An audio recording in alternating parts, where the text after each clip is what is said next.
दोस्तों नमस्कार। ITI technical course YouTube channel पे एक बार फिर से स्वागत है। दोस्तों अभी जो NVS की वैकेंसी आई हुई है उसमें इलेक्ट्रिकल कम प्लम्बर की पोस्ट है, जिसके लिए पेपर की तैयारी करवा रहे हैं। ये पेपर है प्लम्बर का।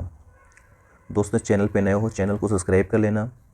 अभी तक मैंने 120 क्वेश्चन अपलोड कर दिए गए हैं, हमारे प्ले लिस्ट पर अपलोड है और 121 नंबर से चालू करेंगे। प्लम्बर के हैं, प्रत्येक वीडियो पर 30 क्वेश्चन के PDF के क्वेश्चन के वीडियो बना रहे हैं। इलेक्ट्रीशियन के ऑलरेडी हमारे प्लेलिस्ट पर अपलोड कर दिए गए हैं प्रीवियस ईयर पेपर, और अभी प्लम्बर की सीरीज चल रही है। चलिए आते हैं क्वेश्चन नंबर 31 पर, 121 पर, यानी 121 पर। क्वेश्चन ये कह रहा है, सही बर्ड वेल्डिंग में आयोजित झटका पाइप के कोण क्या है। जो बर्ड वेल्डिंग होती है उसमें जो झटका पाइप का एंगल पूछ रहा है, उसका एंगल कितना होता है। इसका जो राइट आंसर आएगा 50-40 के कोण पर आयोजित ब्लो पाइप द्वारा। इसका राइट आंसर ए नंबर होगा। अगला क्वेश्चन है 22 नंबर, नोक संख्या का क्या आकार 5 mm मोटी प्लेट ब्लेड करने के लिए प्रयोग किया जाता है। 22 नंबर है, इसका जो राइट आंसर होगा सी नंबर होगा, नोजल साइज नंबर 13। यानी जो नोक संख्या का क्या आकार 5 mm मोटी प्लेट बिल्ड करने के लिए प्रयोग की जाती है, ये होता है नोजल का साइज। उसमें चूज करना पड़ता है, नोजल का साइज है 13 नंबर। मोटी प्लेट को वेल्डिंग करने के लिए जो नोजल का साइज पूछ रहा है। अगला क्वेश्चन है, क्वेश्चन ये है, भराव की छड़ का व्यास क्या है जिसका उपयोग 2.5 mm मोटी हल्की स्टील की बाईं ओर की तकनीक के द्वारा किया जाता है। इसका जो राइट आंसर होगा बी नंबर होगा, 2.0 mm। नेक्स्ट क्वेश्चन है, दाईं बड़ तकनीकी में धातु की किस मोटाई का उपयोग किया जाता है। जो दाईं बड़ तकनीकी में जो धातु की मोटाई होती है, इसका जो राइट आंसर होगा 124 नंबर का डी नंबर होगा, 6.03 mm होती है मोटाई। अगला क्वेश्चन है, भारी मोटी धातुओं में सोल्डरिंग के लिए किस प्रकार का सोल्डर उपयोग किया जाता है। बहुत मोटी प्लेट है, उसमें हमें सोल्डरिंग करने के लिए जो सोल्डरिंग आयरन का यूज करते हैं वो सोल्डरिंग है हार्ड सोल्डर।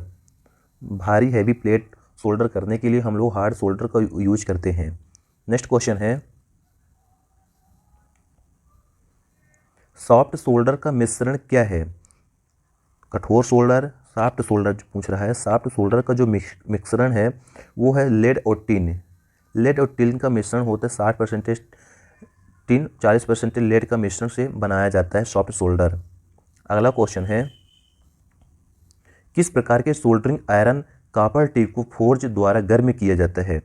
ऐसा कौन सा प्रकार जो सोल्डरिंग आयरन होता है जिसको हम टिप को फोर्ज द्वारा गर्म करते हैं, फोर्ज मेथड होती है जिसके द्वारा हम गर्म करते हैं, वो है टांका लोहे हैचेट प्रकार।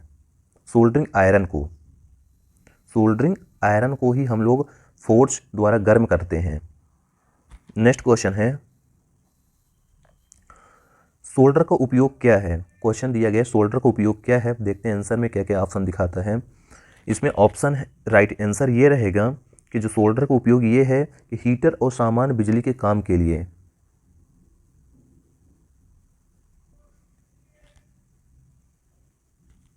नेक्स्ट आंसर रहे क्वेश्चन है, लोहे या स्टील की सतहों को साफ करने के लिए कौन सा अकार्बनिक फ्लक्स पाउडर के रूप में या पानी में मिलाया जाता है।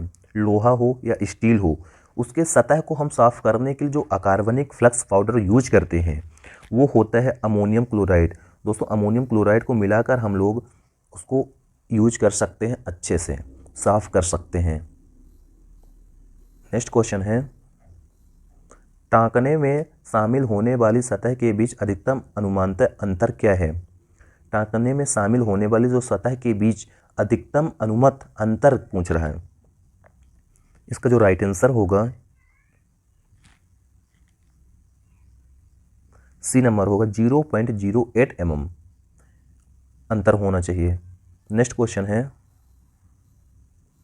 लोहे और इसकी मिश्र धातुओं में टांका लगाने के लिए इस्तेमाल की जाने वाली भराव की छड़ को पिघलाने का तापमान क्या है? लोहे और इसकी मिश्रण धातुओं में जो टांका लगाते हैं, इस्तेमाल की जाने वाली जो भराव की राड होती है, जो छड़ होती है, उसको जो पिघलाने का टेम्परेचर पूछ रहा है, उसका जो टेम्परेचर होता है वो होता है 860 डिग्री सेंटीग्रेड से 950 डिग्री सेंटीग्रेड तक में राड गल जाता है। अगला क्वेश्चन ये है कि वेल्डिंग के दौरान सिलेंडर की चाबी सिलेंडर से क्यों नहीं निकाली जाती? जब हम लोग वेल्डिंग करते हैं, गैस वेल्डिंग हो गई, O2 एसिटिलीन वाली वेल्डिंग जो करते हैं, उसमें जो हम सिलेंडर से चाबी क्यों नहीं निकालते हैं? इसलिए नहीं निकालते, आपात स्थिति के मामले में यह बंद करने के लिए सही होता है। आपात स्थिति के समय पे इसको हम लोग शांति से जल्दी सिलेंडर को बंद करने में मदद कर सकते हैं, इसलिए हम लोग सिलेंडर से चाबी नहीं निकालते। नेक्स्ट क्वेश्चन ये है, यदि ऑक्सीजन और एसिटिलीन रेगुलेटर को सिलेंडरों में इंटरचेंज किया जाता है तो इसका क्या प्रभाव है? ऑक्सीजन का सिलेंडर और एसिटिलीन के सिलेंडर जो होते हैं, रेगुलेटर को आपस में, एसिटिलीन का ऑक्सीजन में, ऑक्सीजन का एसिटिलीन पे रेगुलेटर लगा देंगे तो क्या फर्क पड़ेगा? इसका जो राइट आंसर होगा, धागे को नुकसान पहुंचा सकता है। जिसमें उसमें थ्रेड होती, चूड़ियाँ जो होती हैं, वो चूड़ी खराब हो जाएंगी जो हमारे टैंक में लगी होती हैं, यदि हम रेगुलेटर इंटरचेंज करेंगे, यही बोल रहा है। अगला क्वेश्चन है, टांका लगाने से पहले धातु की सतह को साफ करने का कारण क्या? जहाँ पे हम लोग सोल्डरिंग करते हैं या जहाँ पे हम लोग ब्रेजिंग करते हैं, वहाँ पहले हम लोग साफ़ करते हैं। साफ़ करने का मेन उद्देश्य ये है कि सोल्डर कभी भी गंदी सतह पर नहीं टिकता, इसलिए हम लोग जहाँ पे सोल्डर करना होता है उस पॉइंट को अच्छे से साफ़ करना पड़ता है। आप फाइल से भी साफ़ कर सकते हो, इमरी पेपर से भी साफ़ कर सकते हो, बट आपको साफ़ करके ही सोल्डर करना है। अगला क्वेश्चन ये रहता है, एक अच्छा सोल्डर ज्वाइंट कैसे प्राप्त होता है? जो सोल्डरिंग होती है सबसे अच्छी कैसे प्राप्त कर सकते हैं? इसका जो राइट आंसर होगा, सही सोल्डर और प्रवाह का चयन किया जाना। हम लोग करेक्ट सोल्डर एंड फ्लक्स को सेलेक्ट करके अच्छी सोल्डरिंग कर सकते हैं, अन्यथा सोल्डर सही नहीं हो पाएगा। अगला क्वेश्चन, सोल्डर करते समय कमज़ोर संयुक्त का क्या कारण है? यानी जो संयुक्त होता है ज्वाइंट, जब हम लोग सोल्डर करते हैं उसमें से जो कमज़ोर ज्वाइंट हो जाता है, उसका कारण क्या है? इसका राइट आंसर होगा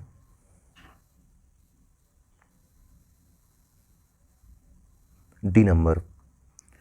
टांका लगाने वाले सोल्डर का बिंदु क्षेत्र केवल एक हिस्से में छूता है।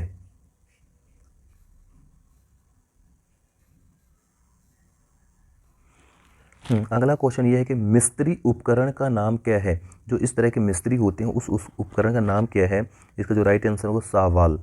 इसका नाम होता है सावल वाला जो काम करता है, तो इसी को यूज करके करता है। देखो आजकल गिट्टी बारू मसाला जो भरने के लिए इसी को यूज करते हैं नॉर्मली। अगला क्वेश्चन है, उपकरण का नाम क्या है? जो आपको डायग्राम दिख रहा है, इस डायग्राम का नाम बताना है। दोस्तों इस डायग्राम का नाम है सिलेंडर। इसको हम लोग सिलेंडर बोलेंगे, ब्लास्टर। अगला क्वेश्चन ये है, प्रथम श्रेणी ईंटों की न्यूनतम संपीड़न ताकत क्या होती है? 139 का क्वेश्चन का आंसर राइट ये रहेगा D number, 105 kg centimetre square. अगला है, IS के 12,269 के अनुरूप साधारण पोर्टलैंड सीमेंट का ग्रेड कौन सा होता है? इसका जो राइट आंसर होगा सी नंबर होगा 53 ग्रेड। दोस्तों यहाँ पे कुछ मेंस वर्क भी दिया है, इसको भी पढ़ना जरूरी होता है, कहीं क्वेश्चन आ सकते हैं, इसलिए मैं पूरा कंप्लीट एक तरफ से बता रहा हूँ। कृत्रिम रेत के रूप में तैयार किया जाता है। कृत्रिम जो रेत होती है उसके अनुरूप में जो तैयार करते हैं, इसका राइट आंसर जो होगा पत्थर रेत क्रॉसिंग।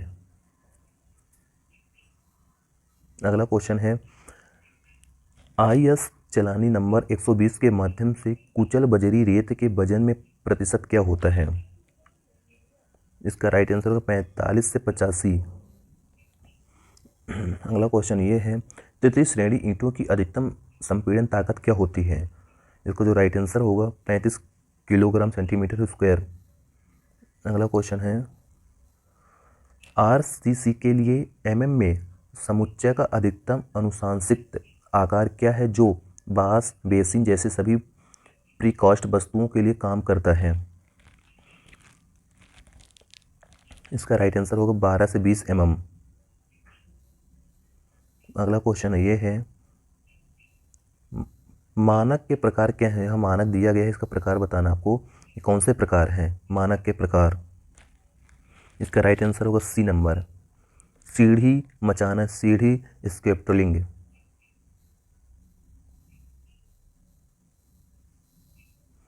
अगला क्वेश्चन ये है, कंक्रीट के लिए दिनों में आवश्यक अनुमानित अवधि का क्या है जिसमें इसे उपचार में रखा जाना चाहिए? इसका राइट आंसर होगा बी नंबर, 728 दिन।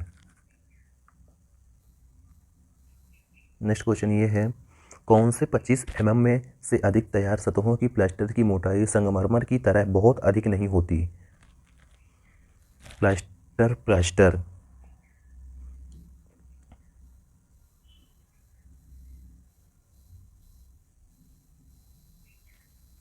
ये देखिए क्वेश्चन ये है, चिकनाई कार्य के लिए उपयोग किए जाने वाले उपकरण क्या है? इसका राइट आंसर होगा सी नंबर होगा, प्लम्ब बॉब। ये प्लम्ब बॉब है। अगला क्वेश्चन ये है, इन निर्माण में किस प्रकार की ईंटों को उपयोग में किया जाता है जैसे कि पुल, भंडारण भवन आदि में? सी नंबर होगा भारी शुल्क ईंटों।